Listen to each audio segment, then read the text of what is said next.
ਰਹਿ ਦੇ ਗੁਰ ਦਰਿਆਓ ਵਿੱਚ ਮੀਨ ਕੁਲੀਨ ਹੇਤ ਨਿਰਬਾਨੀ ਦਰਸ਼ਨ ਦੇਖ ਪਤੰਗ ਜਿਉ ਜੋਤੀ ਅੰਦਰ ਜੋਤ ਸਮਾਨੀ ਸ਼ਬਦ ਸੁਰਤ ਲਿਵ ਮਿਰਗ ਜਿਉ ਸੁਖ ਸੰਪਟ ਵਿੱਚ ਰੈਨ ਵਿਹਾਨੀ ਗੁਰ ਉਪਦੇਸ਼ ਨਾ ਵਿਸਰੈ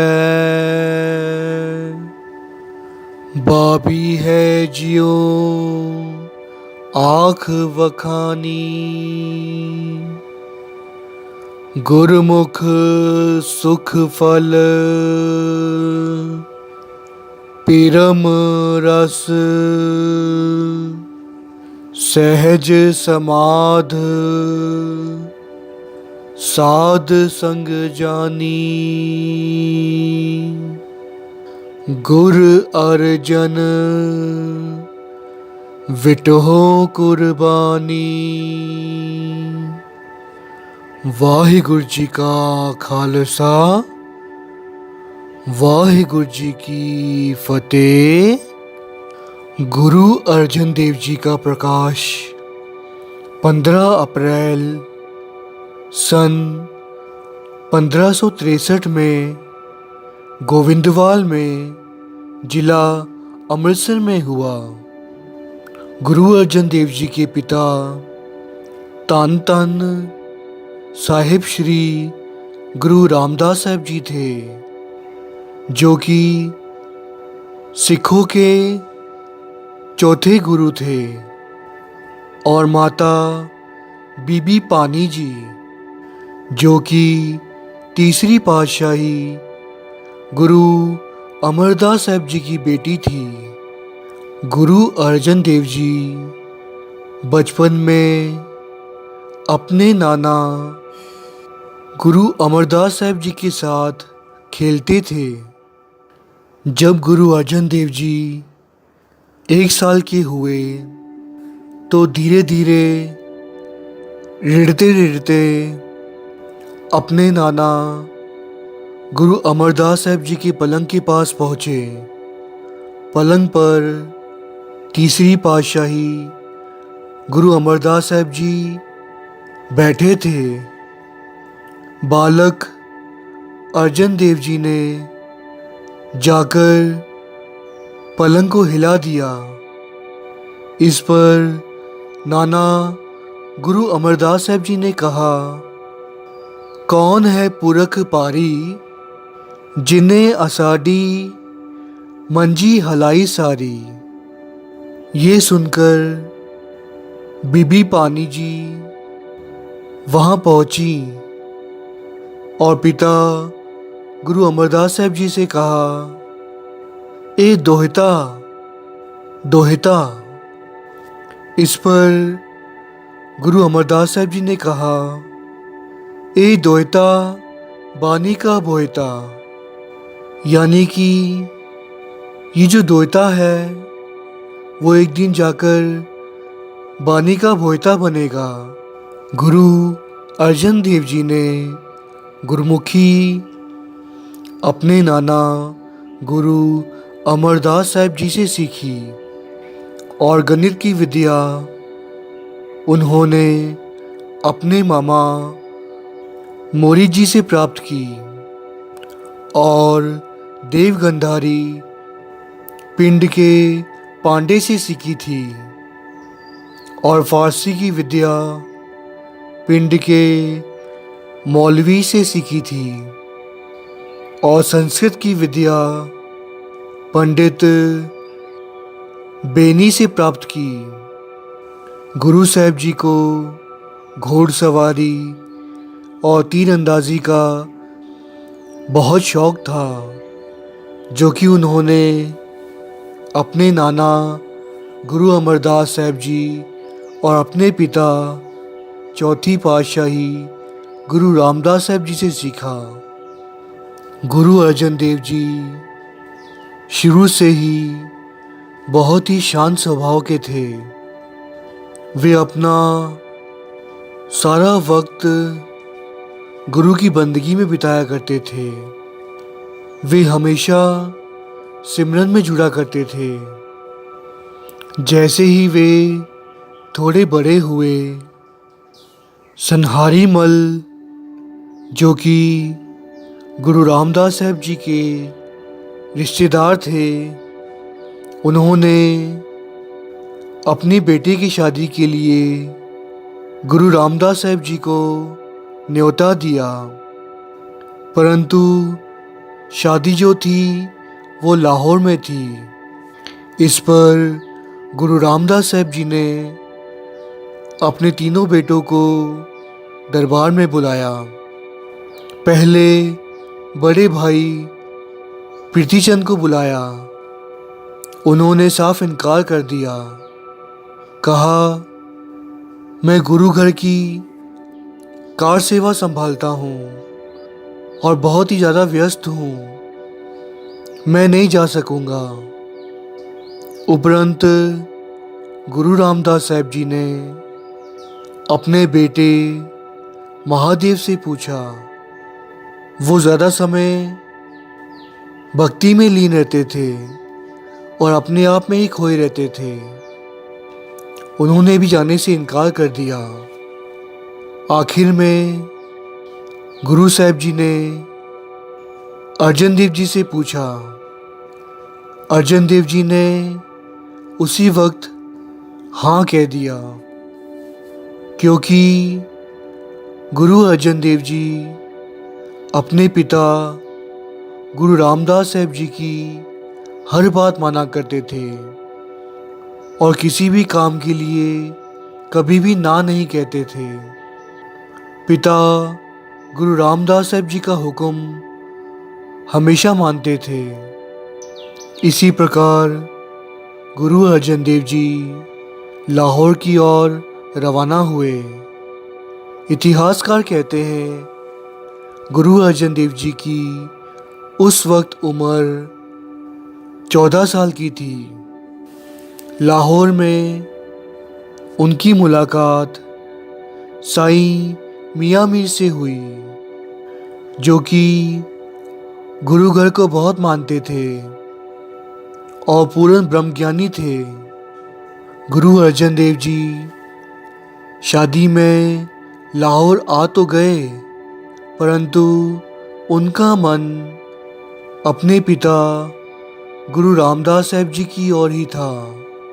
वे हर पल उनको याद किया करते थे।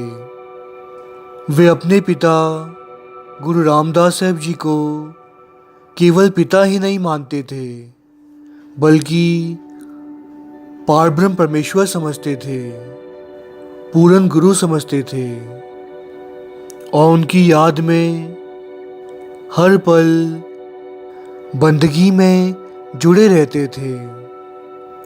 जाने से पहले पिता गुरु रामदास साहब जी ने कहा था कि जब तक उनका हुक्म ना हो, गुरु अर्जन देव जी वापस लौट कर ना आए। परंतु वक्त बीतता जा रहा था और गुरु रामदास साहब जी का कोई हुक्म ना आया और गुरु अर्जन देव जी पारब्रह्म परमेश्वर गुरु रामदास साहब जी को याद करके बिरहा में जी रहे थे। गुरु अर्जन देव जी ने पिता गुरु रामदास साहब जी को एक चिट्ठी लिखी। उसमें लिखा, मेरा मन लोचै गुर दर्शन ताई, बिलप करे चात्रिक की न्यायी, त्रिखा न उतरे शांत न आवे, बिन दर्शन संत प्यारे जियो। हों कोली जो कोल कुमाई, गुर दर्शन संत प्यारे जियो। गुरु साहब जी ने ये चिट्ठी गोविंदवाल साहब भिजवाई, पर वहाँ पर प्रीतिचंद ने वो चिट्ठी अपने पास छुपा ली और गुरु रामदास साहब जी के पास नहीं पहुंचाई। चिट्ठी का कोई जवाब न आने पर गुरु अर्जन देव जी अपने पिता गुरु रामदास साहब जी को मिलने के लिए और भी व्याकुल हो गए। उन्होंने एक और चिट्ठी लिखी। एक कड़ी ना मिलते ता कलजुग होता, हुन कद मिलिए प्रिय तुद भगवंता। मोहे रैन ना विहावै, नींद ना आवे, बिन देखे गुर दरबारे जियो। गुरु अर्जन देव जी ने दूसरी चिट्ठी भी गोविंदवाल साहब भिजवाई, परंतु दूसरी चिट्ठी भी उनके बड़े भाई प्रीतिचंद ने छुपा कर रख ली और पिता गुरु रामदास साहब जी के पास नहीं पहुंचाई। दूसरी चिट्ठी का भी कोई जवाब न आने के कारण गुरु अर्जन देव जी ने तीसरी चिट्ठी लिखी। तन सो देश जहाँ तू वसया, मेरे सज्जन मीत मुरारे जियो। हों कोली हों कोल कुमाई, गुर सज्जन मीत मुरारे जियो। ये चिट्ठी लिखकर इस बार गुरु अर्जन देव जी ने अपने सिख से कहा कि ये चिट्ठी सीधे जाकर सिर्फ और सिर्फ पिता गुरु रामदास साहब जी को ही देना। ऐसा ही हुआ। सिख ने गोविंदवाल साहब पहुंचकर ये चिट्ठी प्रीतिचंद को ना देकर सीधे गुरु रामदास साहब जी को दे दी। गुरु रामदास साहब जी चिट्ठी पढ़कर बहुत खुश हुए और सिख से पूछा, इससे पहले की जो चिट्ठियाँ थी वो कहाँ हैं? सिख ने बताया, पहले की चिट्ठियाँ प्रीतिचंद ने ले ली थी। प्रीतिचंद को बुलाया गया और पूछा गया। प्रीतिचंद ने साफ इनकार कर दिया, कहा मुझे नहीं पता। जानी जान आप पारब्रह्म परमेश्वर गुरु रामदास साहब जी ने सिख से कहा, जाओ प्रीतिचंद के कमरे में प्रीतिचंद का चोला लटका हुआ है, जिसकी खब्बी जेब में चिट्ठियाँ पड़ी हुई हैं, वो जाकर ले आओ। ऐसा ही हुआ। सिख जाकर वो चिट्ठियाँ ले आए। सभी चिट्ठियाँ पढ़ने पर गुरु रामदास साहब जी ने गुरु अर्जन देव जी को गोविंदवाल साहब बुलवाया। बाबा बुड्ढा जी गुरु अर्जन देव जी को लेने आप गए थे। इतिहासकार कहते हैं, जब गुरु अर्जन देव जी कई दिनों बाद पिता गुरु रामदास साहब जी के चरणों में गोविंदवाल साहब पहुँचे, तो गुरु अर्जन देव जी ने अपने आंसुओं से गुरु रामदास साहब जी के चरण धो दिए थे।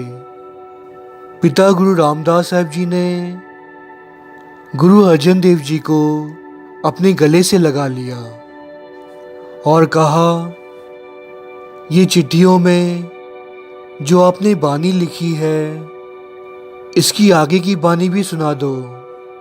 इस पर गुरु अर्जन देव जी ने कहा, पाग हुआ गुर संत मिलाया, प्रभ अबनासी कर में पाया। सेव करी पल चसा ना विछुड़ा, जन नानक दास तुम्हारे जियो। ये बानी सुनकर पिता गुरु रामदास साहब जी ने पुत्र गुरु अर्जन देव जी को अपने सीने से लगा लिया और आगे चलकर ये बानी गुरु ग्रंथ साहब जी में दर्ज हुई। 28 अगस्त सन 1581 को गुरु रामदास साहब जी ने गुरता गद्दी गुरु अर्जन देव जी को सौंपी। उपरंत 4 दिनों बाद वे ज्योति ज्योत समा गए। गुरु अर्जन देव जी की उम्र उस वक्त 18 साल की थी, परंतु ये बात भाई प्रीतिचंद को बर्दाश्त ना हुई, क्योंकि वो शुरू से ही गुरु अर्जन देव जी को नापसंद करता था, जिसका कारण ये था कि बड़े भाई होने के कारण वो चाहता था कि गुरगद्दी उसी को मिले, जबकि वो इसकी लायक ही नहीं था, क्योंकि उसकी सोच एक आम इंसान की तरह थी और वो पापी था, दुष्ट था। बाबा बुड्ढा जी ने गुरु अर्जन देव जी के सर पर दस्तार रखी। इस पर भाई प्रीतिचंद बाबा बुड्ढा जी पर बहुत नाराज़ हुए और कहा, बड़ा बेटा मैं हूँ, ये दस्तार मेरे सर पर होनी चाहिए। और बाबा बुड्ढा जी से कहा, मुझे पूरा विश्वास था कि कम से कम आप तो मेरा साथ देंगे, पर आप भी अर्जन देव जी के साथ मिल गए, ये आपने अच्छा नहीं किया। और प्रीतिचंद ने गुरु अर्जन देव जी के सर पर से दस्तार को छीनकर गुस्से से ले गया। इस पर बाबा बुड्ढा जी ने कहा, कोई बात नहीं, दस्तार आपको चाहिए तो ले जाओ, ये तो सिर्फ एक कपड़ा है। एक कपड़े की दस्तार को लेकर कोई गुरु नहीं बन जाएगा। गुरु रामदास साहब जी ने तो अपनी जोत गुरु अर्जन देव जी को सौंप दी है। गुरु अर्जन देव जी ही गुरु हैं। एक कपड़े की दस्तार को लेकर कोई गुरु नहीं बन जाएगा। गुरता गद्दी मिलने के उपरांत दूर दूर से संगत गुरु के दर्शनों के लिए आती और प्रीतिचंद ने नगर के बाहर ही अपना डेरा लगाया हुआ था और मसंदों का साथ लेकर जो भी गुरु घर की कार सेवा आती वो अपने पास रख लेता, चुरा लेता। गुरु के दर्शनों के लिए जो भी संगत आती वो कार सेवा पेटा प्रीतिचंद को दे दी थी, क्योंकि नगर के बाहर उसका डेरा लगा हुआ था। इसी प्रकार धीरे धीरे गुरु घर की गोलक का घाटा होना शुरू हो गया। लंगर भी अब मस्त होने लगे, क्योंकि लंगर की सभी सामग्री माया से आती है, और जब गुरु घर में माया ही ना हो तो लंगर कैसे होंगे। धीरे धीरे करके प्रीतिचंद ने अपना सिक्का जमा लिया। गुरु घर का सारा पैसा कार सेवा उसके पास जाने लगी।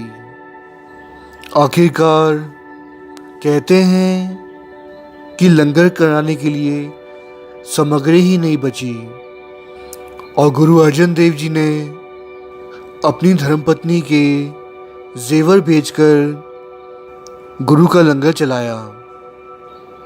यहाँ तक कि गुरु के सिख बाबा मोहन जी और मोहरी जी से मदद भी ली ताकि गुरु घर का लंगर चल सके। दूर दूर से आई हुई संगत भूखे ना रहें। जरा सोचिए, गुरु अर्जन देव जी को भी अपनी धर्मपत्नी के जेवर बेचने पड़े, लोगों से पैसे लेने पड़े। आज देखने में आता है कि पति को कोई दुख आ जाए, कोई पीड़ा आ जाए, उसकी नौकरी चली जाए, तो अगर घर के जेवर बेचने पड़े या पत्नी को घर का खर्च उठाना पड़े तो घर में बहुत कलेश होते हैं, घर का वातावरण ही बिगड़ जाता है। परंतु धन है माता गंगा जी और धन है उस वक्त की पुरातन धर्मपत्नियाँ जो कि अपने पति का पूरा साथ देती थी। अच्छे और बुरे वक्त पर वो पति के साथ खड़ी होती थी। गुरु अर्जन देव जी की दरबार में सत्ता और बलवंड कीर्तन किया करते थे। वे दोनों ही रबाबी थे और सरहंदे से बहुत ही प्यारा कीर्तन किया करते थे, जिनकी आवाज़ बहुत ही मधुर थी। परंतु इस बात से उन्हें अहंकार हो गया था। सत्य की लड़की की शादी तय हुई और उन्होंने प्रीतिचंद के बहकावे में आकर गुरु अर्जन देव जी से बहुत तगड़ी माया मांगी। गुरु अर्जन देव जी ने उन्हें समझाया कि हे भाई, आप जानते ही हैं कि गुरु घर की गोलक अब कम होती जा रही है। ऐसे मौके पर मैं आपको ना नहीं कहूँगा। उन्होंने श्रद्धा अनुसार माया की मदद की, परंतु वो न दे सके जो वे चाहते थे। इसी प्रकार प्रीतिचंद के कहने पर सत्ता और बलवंत ने गुरु घर में कीर्तन करना बंद कर दिया। परंतु कहा जाता है गुरु अर्जन देव जी भी आप बहुत ही अच्छा कीर्तन किया करते थे और आगे चलकर सिखों के साथ बैठकर गुरु साहिब जी ने आप ही गुरु घर में कीर्तन करना शुरू किया। इसी प्रकार वक्त बीतता गया। भाई गुरदास जी को गुरु रामदास साहिब जी ने उत्तरी भारत में धर्म प्रचार के लिए भेजा था। वहाँ से जब वे लौटकर आए तो पता चला प्रीतिचंद की गलत हरकतों के बारे में कि किस प्रकार वो गुरु घर की गोलक चुरा रहा है और अपना ही घर भर रहा है। उन्होंने बाबा बुड्ढा साहब जी के साथ मिलकर विचार किया और साध संगत को इसके बारे में बताया। इसी प्रकार प्रीतिचंद ने मसंत का जो साथ लेकर अपना डेरा लगाया था नगर के बाहर और गुरु घर की कार सेवा जो चुरा रहा था, उस बात का वही अंत हो गया। कार सेवा फिर से अब गुरु घर में आने लगी और गुरु की गोलक फिर से भरपूर होने लगी। कहते हैं वहाँ पर एक भाई रहा करते थे जिनका नाम इतिहास में भाई लद्दा जी आया है, जो कि कहते हैं बहुत ही परोपकारी थे और गुरु घर के बहुत ही प्यारे सेवक थे। किसी भी व्यक्ति को कोई तकलीफ होती, कोई दुख होता तो भाई लद्दा जी हमेशा उनकी मदद किया करते थे। इसी प्रकार जब प्रीतिचंद को अपने षड्यंत्र से नाकामयाबी मिली तो भाई सत्ता और बलवंडा भी पछताने लगे कि उन्होंने ये क्या कर दिया।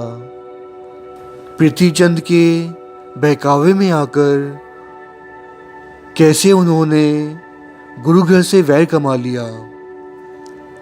वे अब बहुत ही पछता रहे थे। उन दोनों ने मिलकर भाई लद्दा जी को सारी बात बताई और उनसे माफ़ी मांगी। इसी प्रकार भाई लद्दा जी उन दोनों रागियों को लेकर गुरु घर में पहुँचे और गुरु साहिब जी के चरणों में अरदास बेनती की हे सच्चे पातशाह, इन दोनों से बहुत बड़ी भूल हुई है, इन्हें माफ़ कर दें। वे दोनों ही अब बहुत ही पछता रहे हैं। वे दोनों ही अब अपने किए पर बहुत ही ज़्यादा पछता रहे हैं, इन्हें माफ़ कर दें। गुरु साहिब जी सब जानी जान थे। काट काट के अंतर की जानत, पले बुरे की पीर पछानत। गुरु साहिब जी ने सत्य और बलवंडे को माफ़ कर दिया।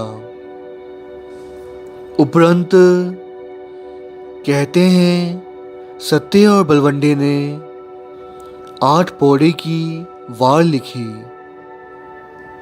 जिनमें से पहली 3 पौड़ियाँ बलवंडे जी की हैं और आखिरी 5 पौड़ियाँ सत्य जी की हैं। रामकली राग में ये वार आज गुरु ग्रंथ साहिब जी में दर्ज है।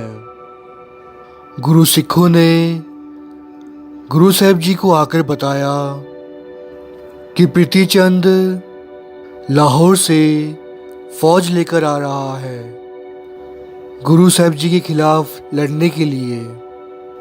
गुरु सिखों ने कहा कि हे सच्चे पातशाह, आप कहें तो हम चिट्ठी लिखें या फिर लड़ने की तैयारी करें।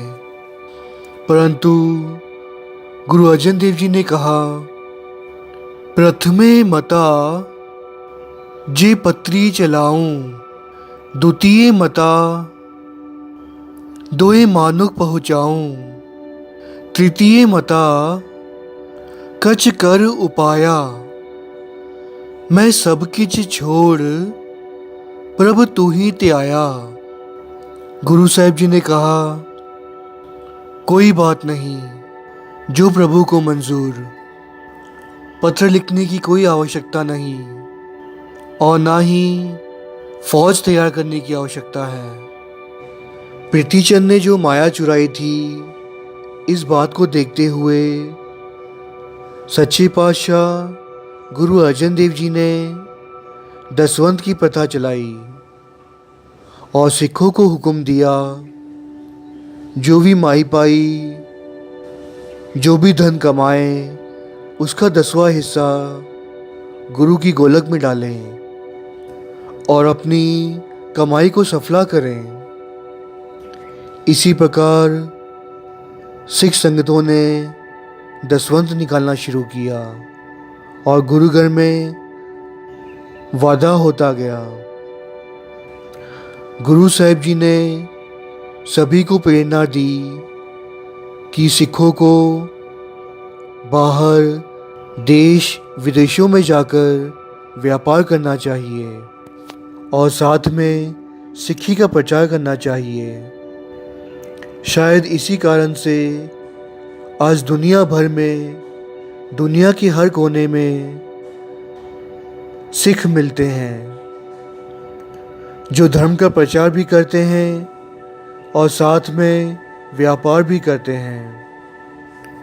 गुरु अर्जन देव जी ने हरमंदिर साहिब जी की नींव साईं मियाँ मीर से रखवाई, जिनका पूरा नाम शेख मोहम्मद मियाँ मीर था।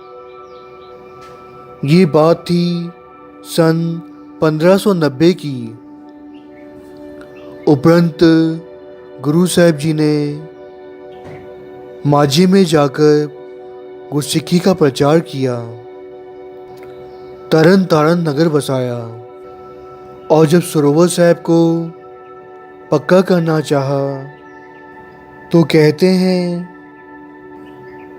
नूरदीन के बेटे अमीर दीन ने जोर जबरदस्ती से ईंटों को उठाकर, संगमरमर को उठाकर अपने पिता नूरदीन की सराह में लगा दी। ये लोग सखी सरवरियों के मत के थे और सखी सरवरियों के मत को ये कभी जायज़ ना था कि गुरसिक्खी आगे बढ़े, क्योंकि गुरु साहिब जी बानी का प्रचार कर रहे थे, लोगों को गुरसिक्खी के साथ जोड़ रहे थे और सखी सरवरी चाहते थे कि दुनिया में सिर्फ और सिर्फ मुस्लिम धर्म रहे।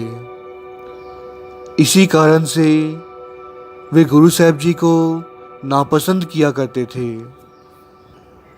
और गुरु साहिब जी की निंदा किया करते थे और यहाँ तक कि लोगों को भड़काते थे गुरु के खिलाफ और गुरसिक्खी को जड़ से मिटा देना चाहते थे। सिक्खी का प्रचार करने के लिए गुरु साहिब जी ब्यासा नदी को पार करके द्वापे में गए, जहाँ पर सखी सरवरियों का बहुत ही ज़्यादा जोर था। गुरु साहिब जी ने 4 साल तक वहाँ पर सिक्खी का प्रचार किया। उपरंत वटाली में धर्म प्रचार के लिए गए।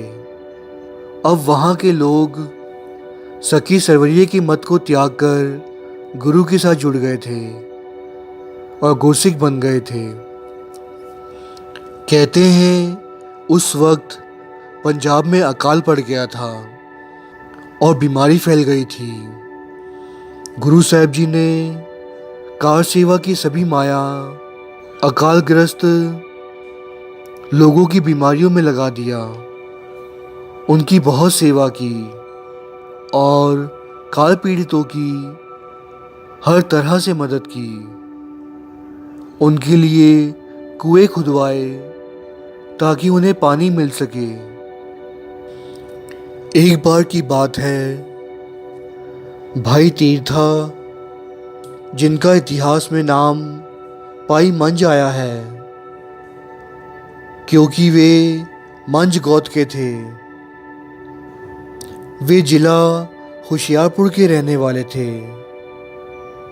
पिंड कंगमई के जमींदार थे और वे सखी सरवरियों का प्रचार किया करते थे और उन्होंने कई पीर खाने बनाए थे।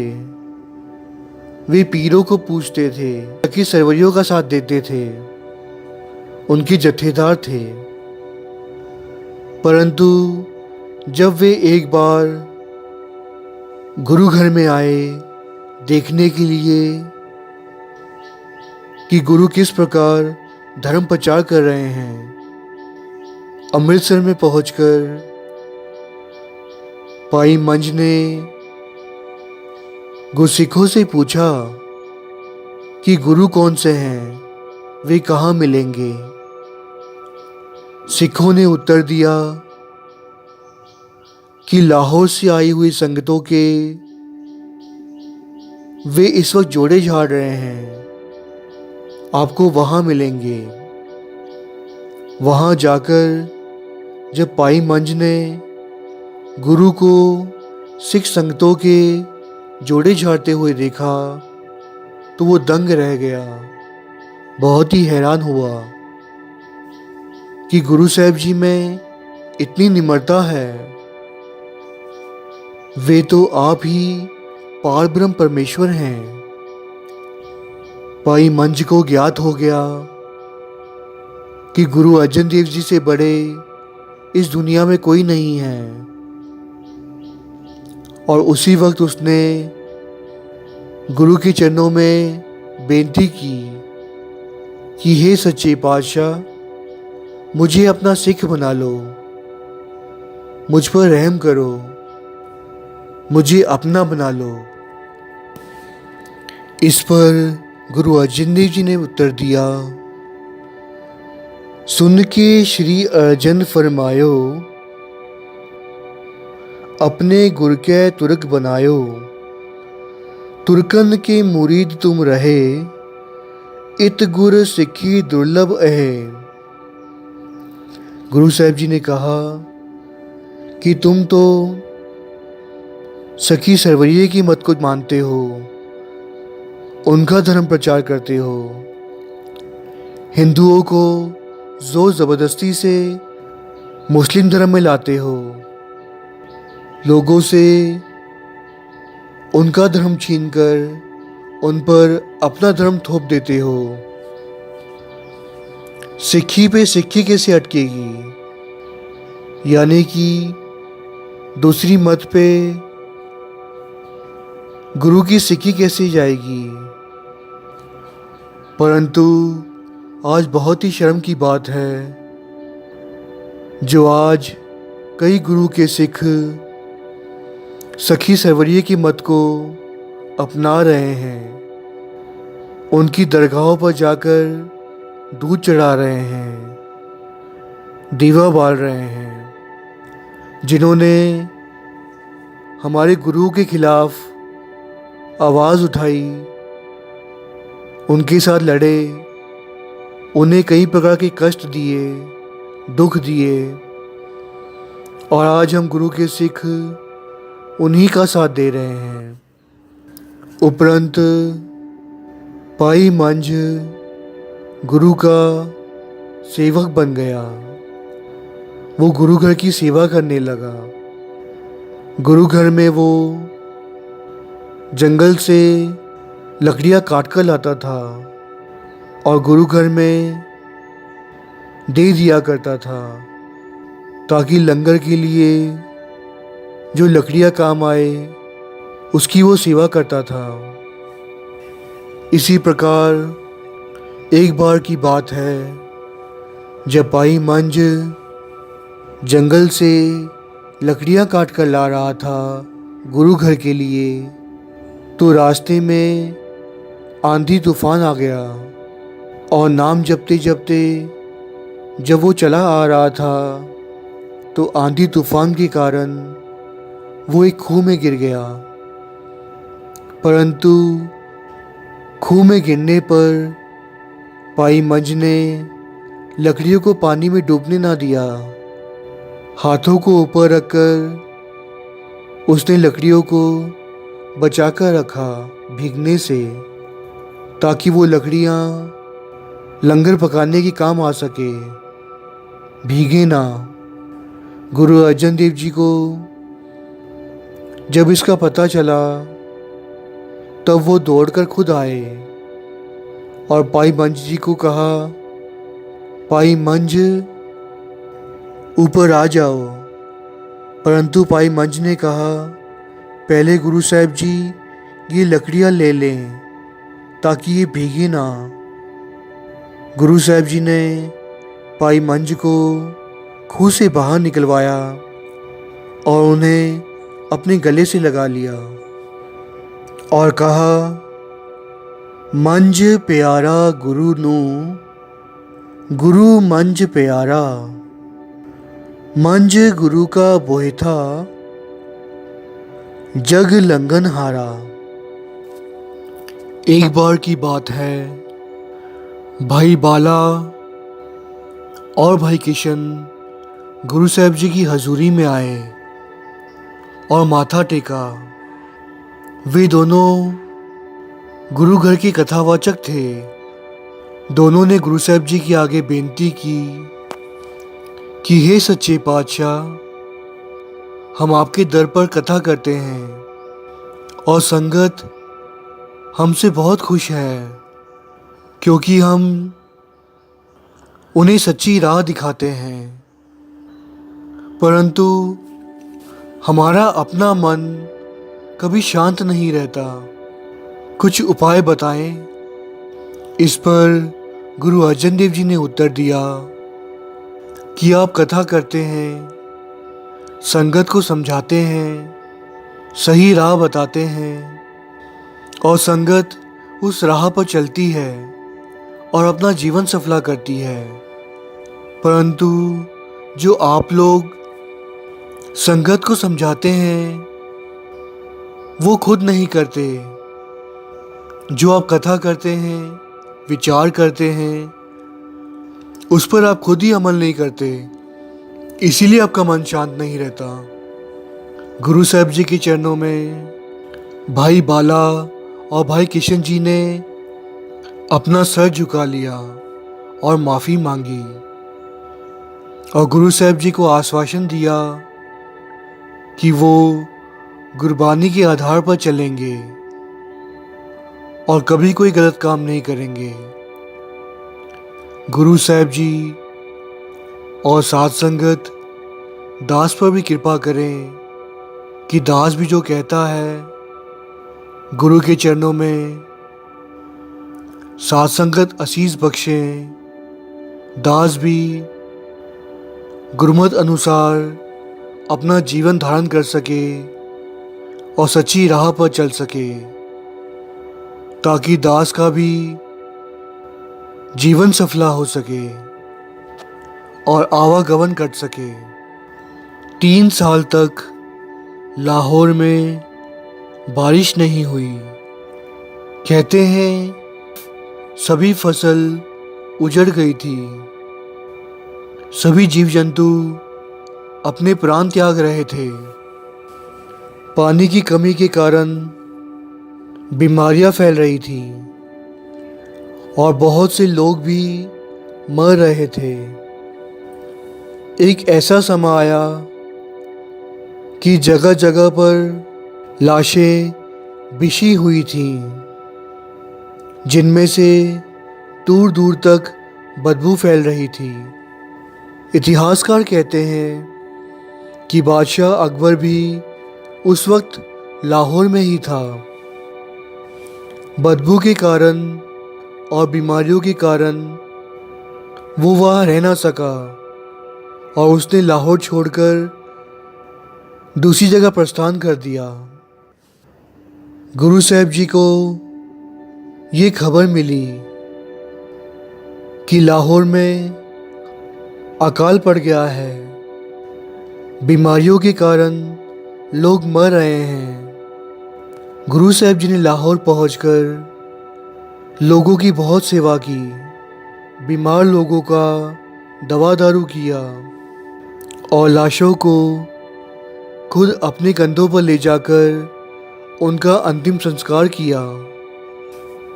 गुरु साहब जी और सिखों को देखकर अन्य लोग भी इस कार्य में जुड़ गए और जो कार सेवा अमृतसर के सरोवर में और हरमंदिर साहिब में खर्च हो रही थी, वो माया अब लाहौर के अकाल पीड़ितों में खर्च होने लगी। लाहौर में गुरु साहब जी के दर्शनों के लिए भाई साई दित्ता और सैतो जी आए और गुरु साहब जी से कहा, हे सच्चे पातशाह, गुरु नानक देव जी ने तो लाहौर शहर को जहर कहर कहा था और आप अमृतसर शहर को छोड़कर लाहौर में आ बसे हैं और पीड़ितों की सेवा कर रहे हैं। इस पर गुरु साहब जी ने उत्तर दिया कि जेकर हम लाहौर शहर में रहकर भी गुरु की सिफत के साथ जुड़ते हैं, उसके नाम को ना विसारते हुए प्रभु की बंदगी में जुड़ते हैं, तो लाहौर शहर में भी हम अमृतसर गुरु का चक जैसा आनंद ले रहे होते हैं। इससे हमें ये सीख मिलती है कि हम कहीं भी रहें, दुनिया की किसी भी कोने में रहें, भले वहाँ गुरुद्वारा हो ना हो, परंतु जेकर हमारा मन उस प्रभु परमात्मा के साथ जुड़ा है तो भी हमारा जीवन सफला है। एक बार की बात है, गुरु साहिब जी के चरणों में एक हकीम आया जिसका नाम वजीर खान था। वो जिला चंद का रहने वाला था।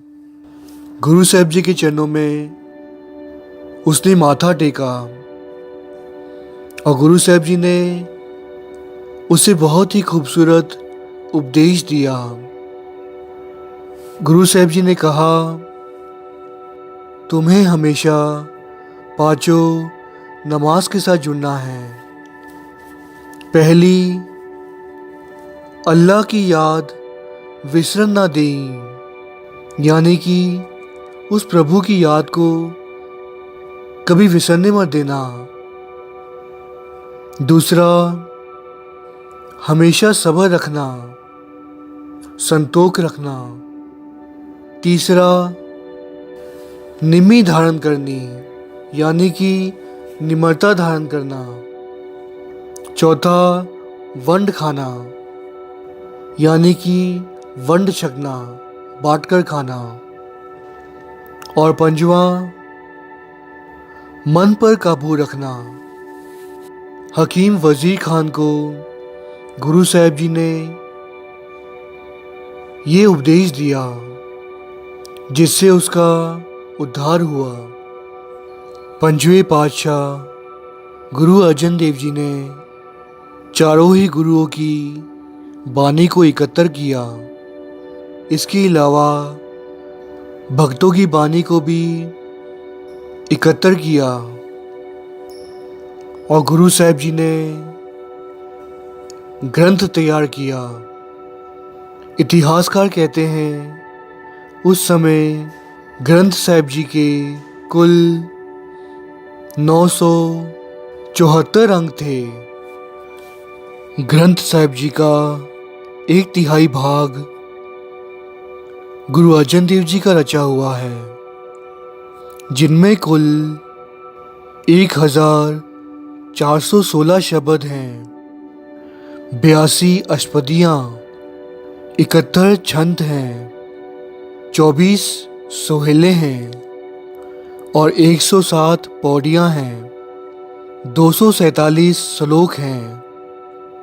ये सभी वाणियाँ गुरु अर्जन देव जी की हैं, जिनमें गुरु अर्जन देव जी की प्रमुख वाणियाँ हैं सुखमनी साहिब, 52 अखरी, 12 महामांझ, 6 वारा, गाथा, फुनह और सवैये।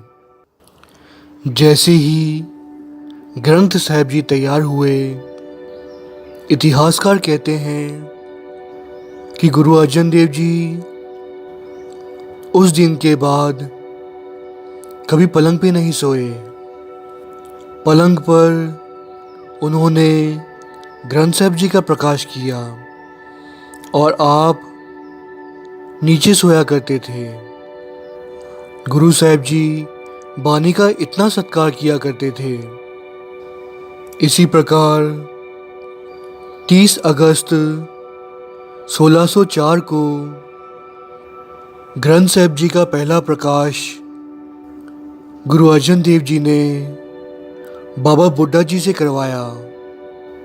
गुरु साहिब जी ने बाबा बुड्ढा जी को पहला ग्रंथी घोषित किया। प्रीतिचंद शुरू से ही पंचम पिता गुरु अर्जन देव जी के खिलाफ षड्यंत्र रच रहा था और वो वैसे ही बड़े क्रोध में था कि उसे गुरगद्दी नहीं मिली। उसने जाकर बादशाह अकबर से शिकायत कर दी और उन्हें भड़का दिया कि जो नया ग्रंथ तैयार हुआ है उसमें मुस्लिम कौम के बारे में बहुत बुरा भला कहा गया है। इस पर बादशाह अकबर ने हुक्म दिया और गुरु साहब जी को ग्रंथ साहब जी के साथ बटाले में आने को कहा।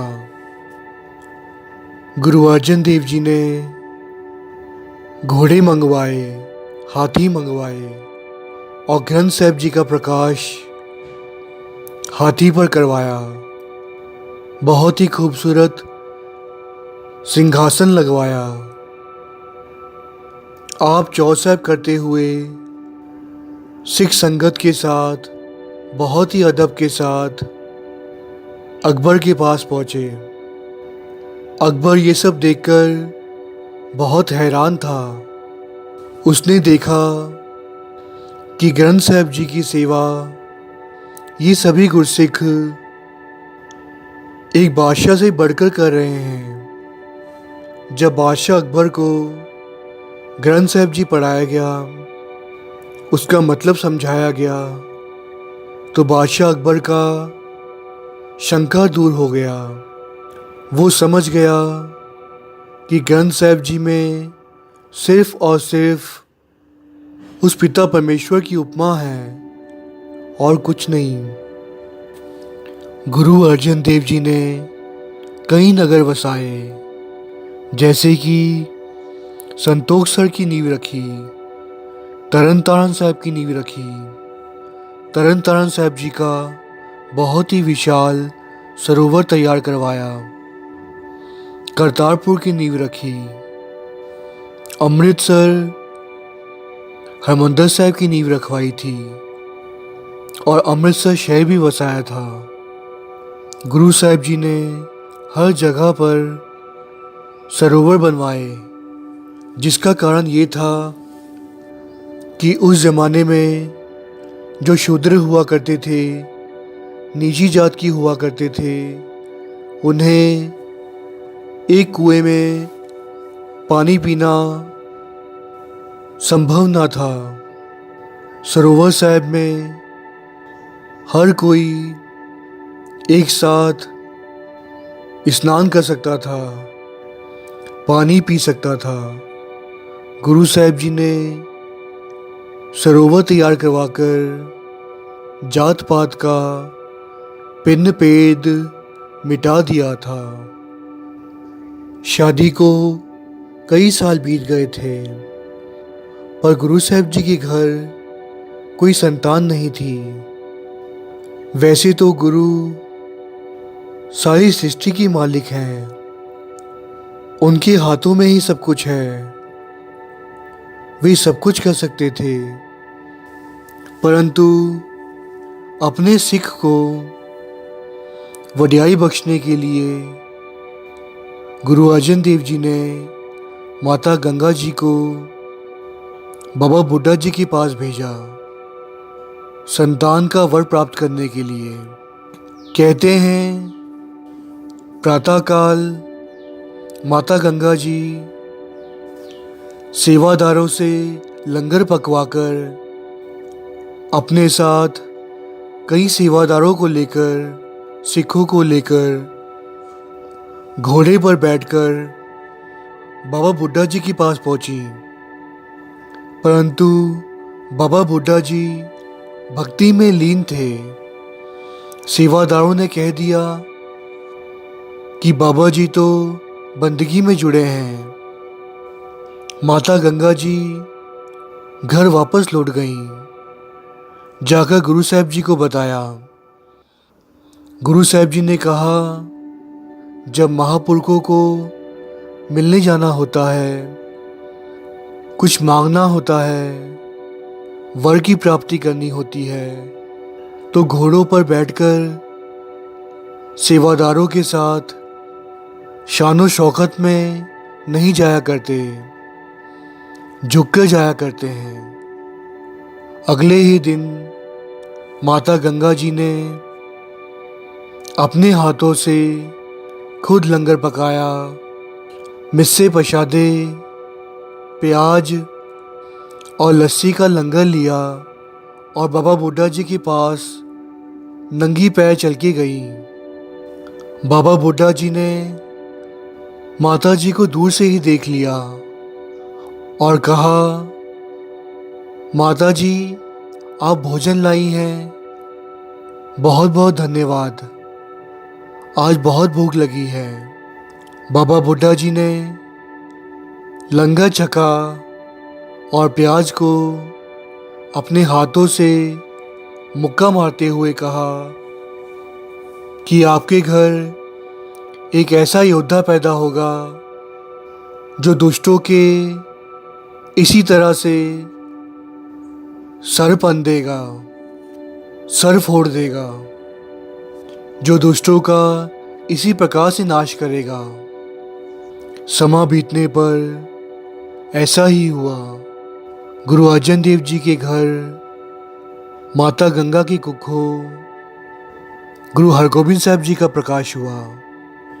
एक बार की बात है, गुरु अर्जन देव जी चलते चलते यूं ही एक पेड़ के नीचे जाकर बैठ गए।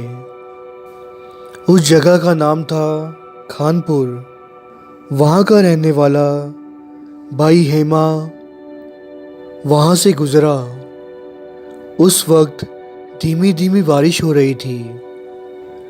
भाई हेमे ने गुरु साहब जी को पेड़ के नीचे बैठा देखा और पहचान लिया और गुरु साहब जी के चरणों में माथा टेका और कहा, हे परमपिता, मेरा घर नज़दीक ही है, आप चरण पाओ।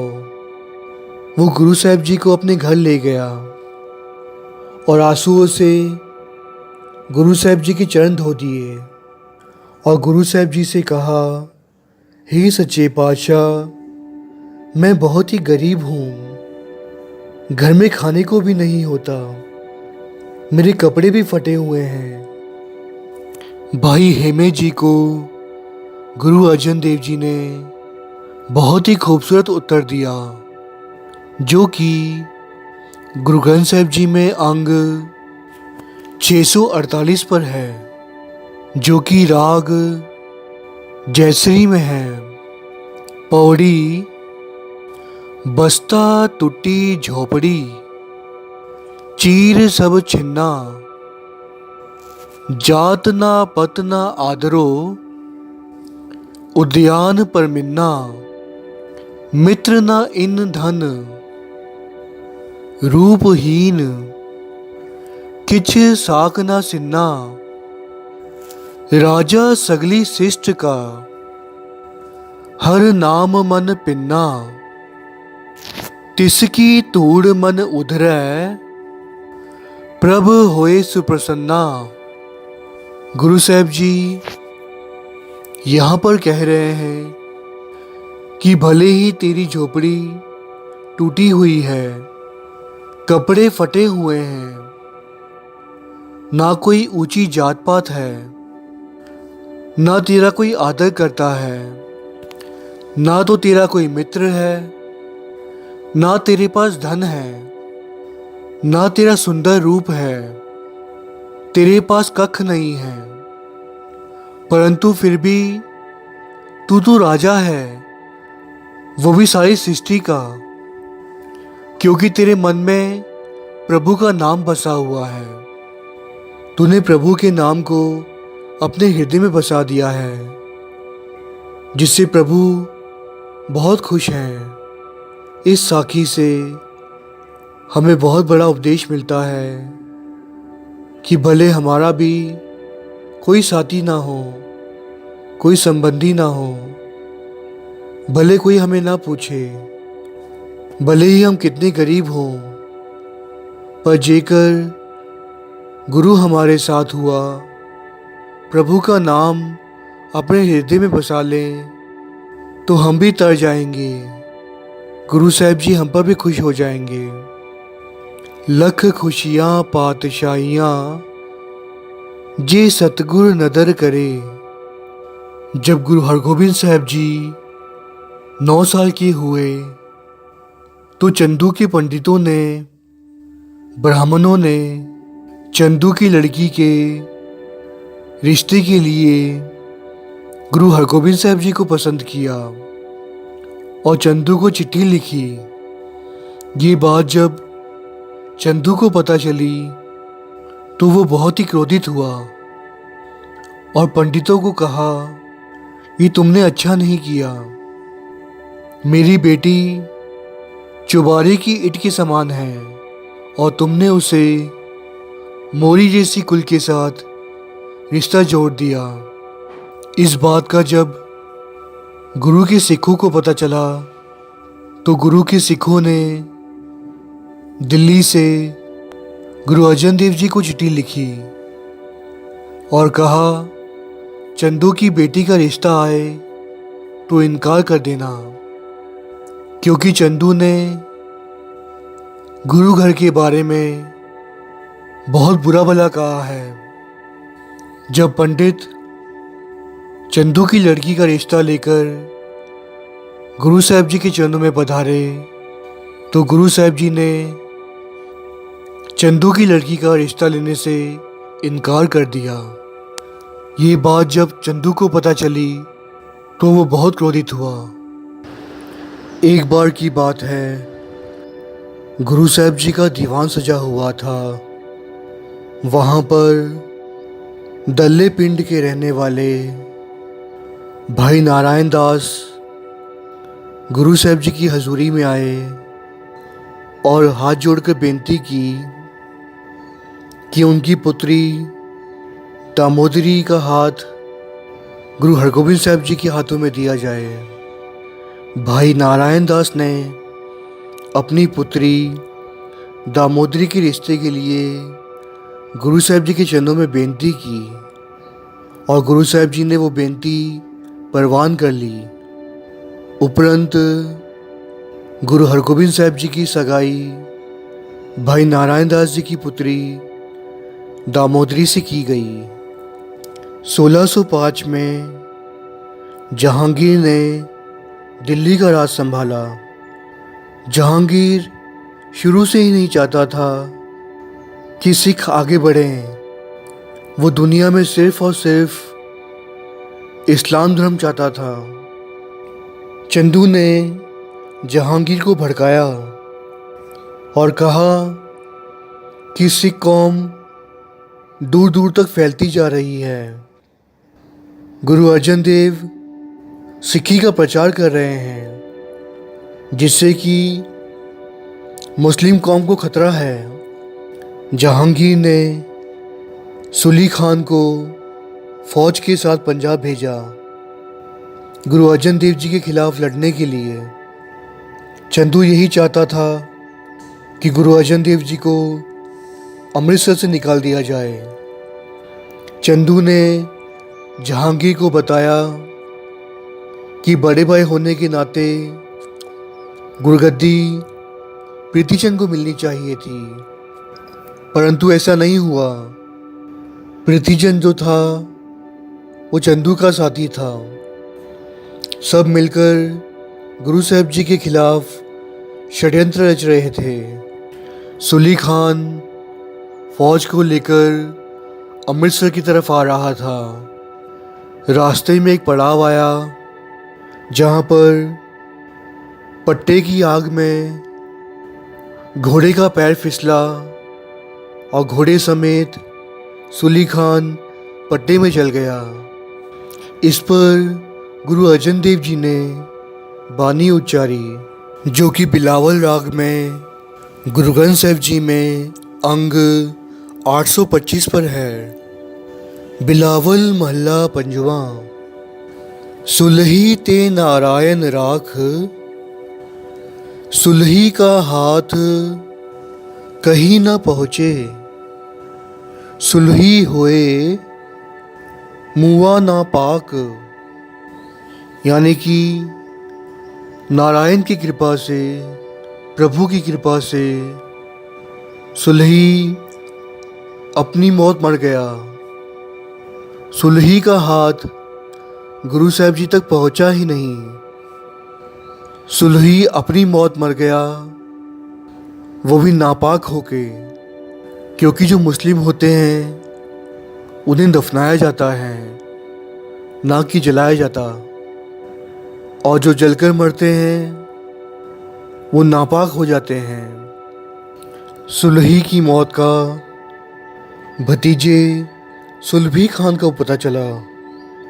चंदू की मदद से उसने जहांगीर को मना लिया कि सुलभी अब पंजाब पे चढ़ाई करेगा और गुरु अर्जन देव जी को अमृतसर से निकाल देगा। इसी प्रकार सुलभी खान ने फौज की तैयारी की और पंजाब की ओर रवाना हुआ। परंतु फौज में कुछ ऐसे सिपाही थे जिन्हें 1 महीने की तनख्वाह नहीं मिली थी। उनमें से थे हसन अली, जिन्होंने सुलभी खान से तनख्वाह मांगी और तनख्वाह ना मिलने पर हसन अली ने ही सुलभी खान को कत्ल कर दिया। सुलभी खान का सिर धड़ से अलग कर दिया। इसी प्रकार गुरु साहब जी के पास सुलभी खान भी नहीं पहुंच पाया। रास्ते में ही उसकी मौत हो गई।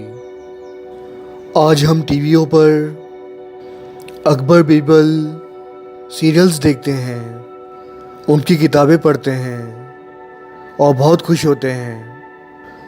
वो अकबर जिसने हिंदुस्तान को अपने कब्ज़े में कर लिया था, जो हिंदुओं को अपना गुलाम बना कर रखना चाहता था, उसे देखकर हम खुश होते हैं। और बीरबल तो भगवान दास राजपूत का एक नौकर था। जब अकबर ने जोधाबाई के साथ शादी की, निकाह किया, तो इस महेश दास नाम के ब्राह्मण को दहेज में दिया गया था। अकबर ने बाद में जाकर महेश दास ब्राह्मण का नाम बीरबल रखा, जिसने इस्लाम धर्म अपनाया था। इस बीरबल ने गुरु अर्जन देव जी को धमकी दी थी। जब गुरु साहिब जी ने कान्हा, पिल्लू, छज्जू और हसन की कच्ची बानी को ग्रंथ साहिब जी में नहीं जोड़ा और बादशाह अकबर के राज में सिखी धर्म का प्रचार करते थे, जो कि बीरबल को भी गवारा नहीं था, उसने गुरु साहिब जी को धमकी दी और कहा, मैं लाहौर से अफ़गानिस्तान की तरफ जा रहा हूँ, मेरे आने तक तुमने ये सिक्के की दुकान बंद नहीं की तो मैं फ़ौज लेकर आकर तुम पर हमला करूँगा और सिक्खी धर्म का नाश कर दूँगा। और गुरु साहिब जी ने उस बीरबल को बड़े ही प्रेम से उत्तर दिया था, जब आएगा तब देखी जाएगी। बीरबल को तो यूसुफियों ने ही अफ़गानिस्तान में ही बीरबल का कत्ल कर दिया और वो गुरु साहिब जी के पास फ़ौज लेकर उनको मारने के लिए आ ही नहीं सका। ऐसा था बीरबल, जिसके हम टीवी पर सीरियल्स देखते हैं और अपने बच्चों को भी दिखाते हैं और बहुत खुश होते हैं। उसी बीरबल ने हमारे गुरु साहिब जी को धमकी दी थी और जान से मारने का इरादा किया था। आज हमें सोचना है कि हमें गुरु के साथ जुड़ना है या ऐसे लोगों के साथ जो अपने धर्म को छोड़कर पहले तो मुस्लिम धर्म अपनाया उन्होंने और फिर सिखों के खिलाफ खड़े हुए। मुर्तज़ा खां जो था वो जहांगीर का साथी था। जहांगीर का साहिबजादा खुसरो जो था वो बगावत पे उतर आया था और मुर्तज़ा खान उसकी बगावत को दबा रहा था। खुसरो गुरु अर्जन देव जी का सिख बनना चाहता था और ये बात जहांगीर को गवारा ना था, क्योंकि जहांगीर के मुताबिक दुनिया में सिर्फ और सिर्फ मुस्लिम कौम होनी चाहिए थी। शेख अहमद सरहंदी ने जहांगीर को समझाया कि तलवार की जोर से ही हिंदुस्तान में मुस्लिम राज कायम किया जा सकता है और हिंदू धर्म को ख़त्म किया जा सकता है। इतिहासकार कहते हैं 6 मार्च 1606 में जहांगीर के साहिबजादे खुसरो ने एक बार फिर बगावत कर दी और वो मुस्लिम धर्म छोड़कर गुरु साहब जी के पास उनके चरणों में आ गया। पंजाब में पहुंचकर खुसरो ने गुरु साहब जी के दर पर आकर लंगर छका। वो पहले भी कई बार गुरु साहब जी के दर पर उनके चरणों में आ चुका था। खुसरो समझ गया था कि गुरु अर्जन देव जी ही पिता परमेश्वर हैं, सृष्टि के मालिक हैं। परंतु ये बात जहांगीर, मुर्तज़ा खान और शेख अहमद सरहंदी की समझ में नहीं आई थी। जहांगीर के भेजे हुए मुर्तज़ा खान ने खुसरो के साथियों को कामगन बाग में ही दबोच लिया और सबको सूली पे चढ़ा दिया और खुसरो को उसके बड़े भाई खुर्रम शाह शाहजहां ने जेल में बंद कर दिया और वही उसका कत्ल कर दिया। जहांगीर ने 20 मई 1606 को अपने साथी मुर्तज़ा खान को गुरु अर्जन देव जी के खिलाफ गुरु अर्जन देव जी को तसीहे देने के लिए भेजा। गुरु साहब जी जानी जान थे, वे सब कुछ जानते थे। इसीलिए उन्होंने 15 मई 1606 को ही गुरगद्दी गुरु हरगोबिंद साहब जी को सौंप दी। बाबा बुल्ला जी ने गुरु हरगोबिंद साहब जी को तिलक लगाया, 5 पैसे और नारियल रखा। इसी प्रकार गुरु हरगोबिंद साहब जी अब सिखों के 6वें गुरु बने। 22 मई 1606 को मुर्तज़ा खान अमृतसर में आ पहुंचा। हिंदुस्तान का बादशाह जहांगीर का साथी होने के कारण उसने गुरु अर्जन देव जी को बंदी बना लिया। पहले तो गुरु साहब जी को कहा गया कि मुस्लिम कौम अपना लो, आपको छोड़ दिया जाएगा। परंतु गुरु साहब जी ने साफ इनकार कर दिया। मुग़लों ने ये शर्त रखी कि गुरु ग्रंथ साहब जी में बानी में फेरबदल किया जाए, उसमें उनकी पीरों की बानी भी डाली जाए। परंतु इस पर भी गुरु साहब जी ने साफ इनकार कर दिया, क्योंकि ये बानी तुरु आई है, इसमें कोई भी फेरबदल नहीं किया जा सकता। कन्ना, पिल्लू, छज्जू और हसन चाहते थे कि उनकी बानी भी गुरु ग्रंथ साहब जी में अंकित की जाए। इस पर भी गुरु साहब जी ने इनकार कर दिया था, क्योंकि गुरु साहब जी चाहते थे कि ये बानी आगे चलकर गुरु का रूप ले। इसमें वो किसी प्रकार की कोई भी कच्ची बानी नहीं जोड़ना चाहते थे। परंतु आज देखा गया है कि हम कच्ची बानी के साथ जुड़ रहे हैं। कई महापुरुष गुरुद्वारों में आते हैं और कच्ची बानियाँ पढ़ते हैं। गुरु ग्रंथ साहब जी में 1430 अंग हैं। इतनी सारी बानियाँ गुरु साहिब जी ने हमें दी हैं, पर एक हम हैं जो आज भी कच्ची बानियों के पीछे दौड़ते हैं। हमें उसमें ही रस मिलता है।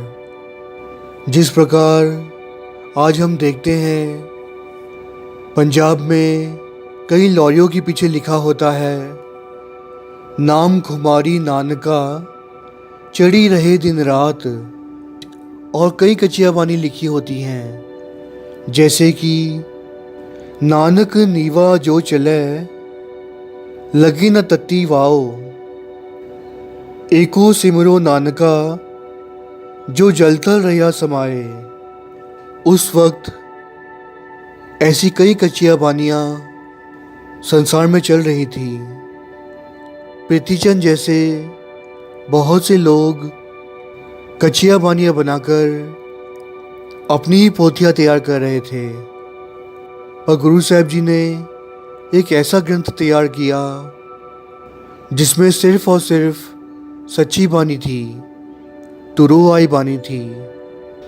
गुरु साहिब जी चाहते थे कि गुरसिख सच्ची बानी के साथ जुड़े और ये पाखंडी लोगों की झूठी बानी से बचा जाए, जो सिखों को गुरु से दूर करना चाहते हैं और अपने साथ जोड़ना चाहते हैं। आज हमें सोचना है कि गुरु साहिब जी क्या चाहते थे और हम किस ओर जा रहे हैं। हमें ये सोचना है कि हमें गुरु के कहे अनुसार चलना है या फिर कन्ना पिल्लू, छज्जू हसन और पृथ्वीचंद जैसे लोगों का साथ देना है। उन जैसे आज भी कई लोग कच्चियाँ बानियाँ चला रहे हैं और हम उनका साथ दे रहे हैं। गुरु साहिब जी को सियासत बाबा यामाधारा के अधीन में शहीद करने वाले थे। अब हम जानेंगे कि इस धारा का मतलब क्या है। गुरु साहिब जी के शहीदी का असली कारण सखी सरवर का मत था।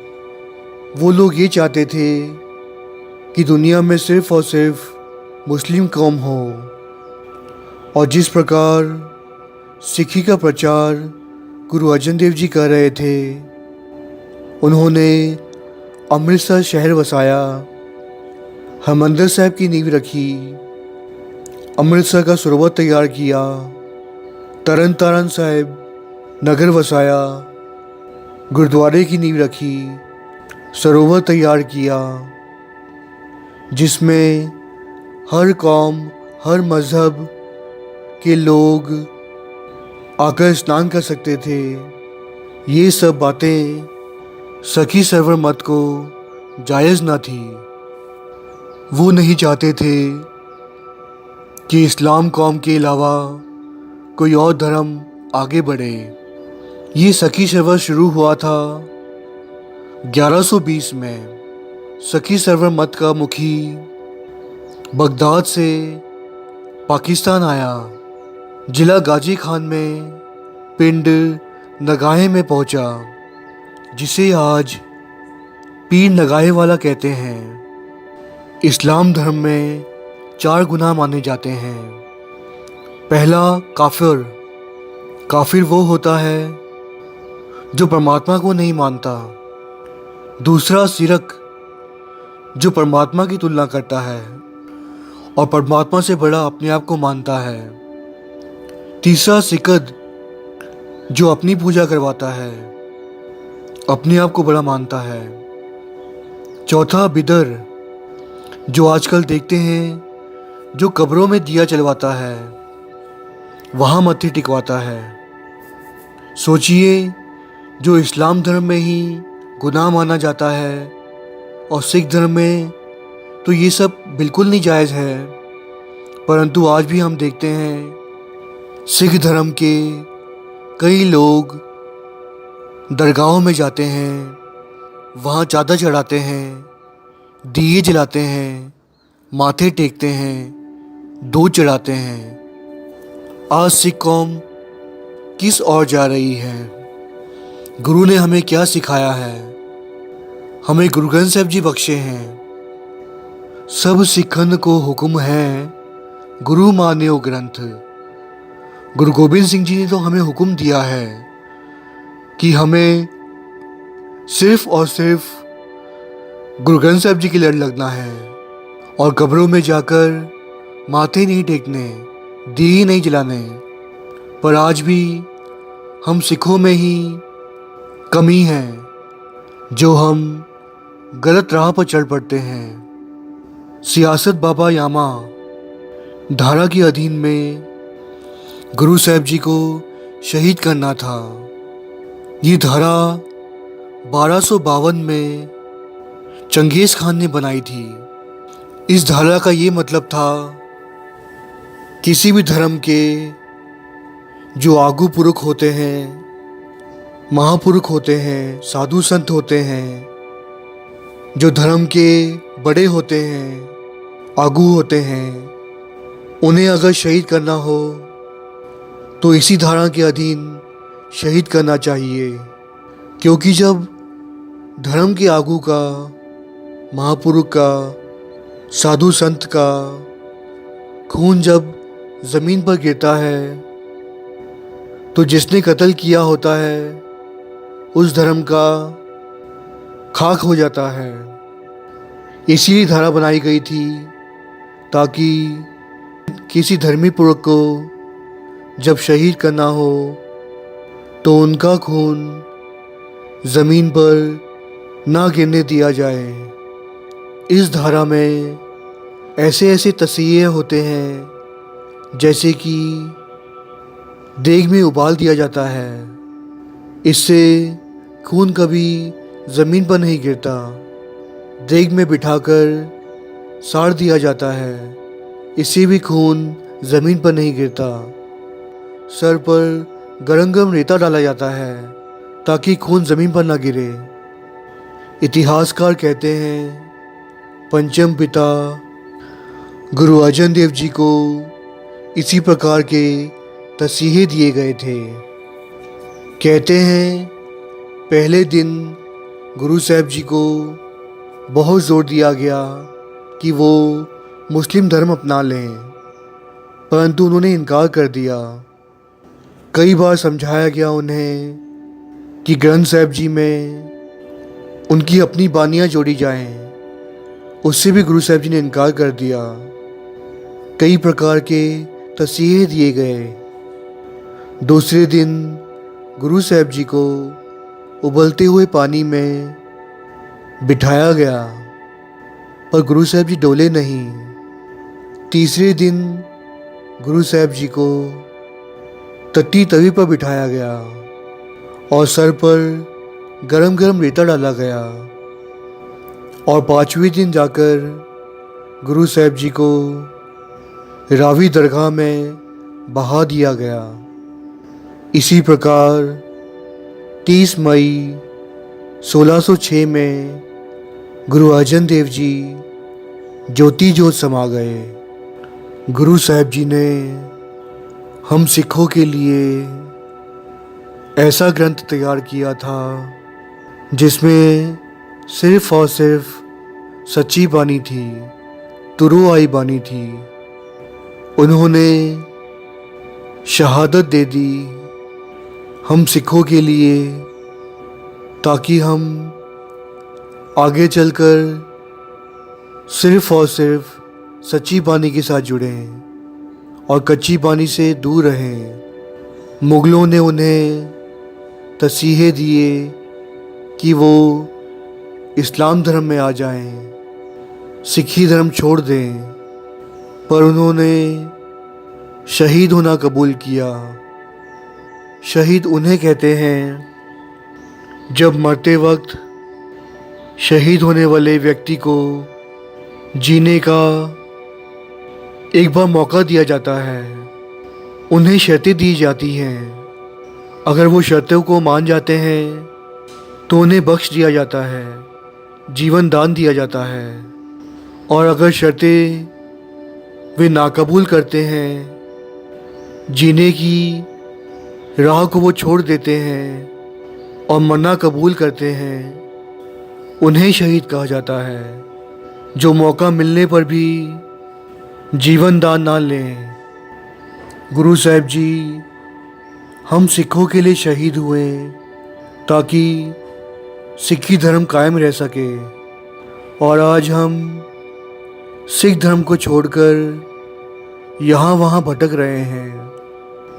कोई तो पीरों की दरगाहों में जाकर माथा टेक रहा है, दूध चढ़ा रहा है, दिए जला रहा है, और कोई संस्थानों के पीछे दौड़ रहा है।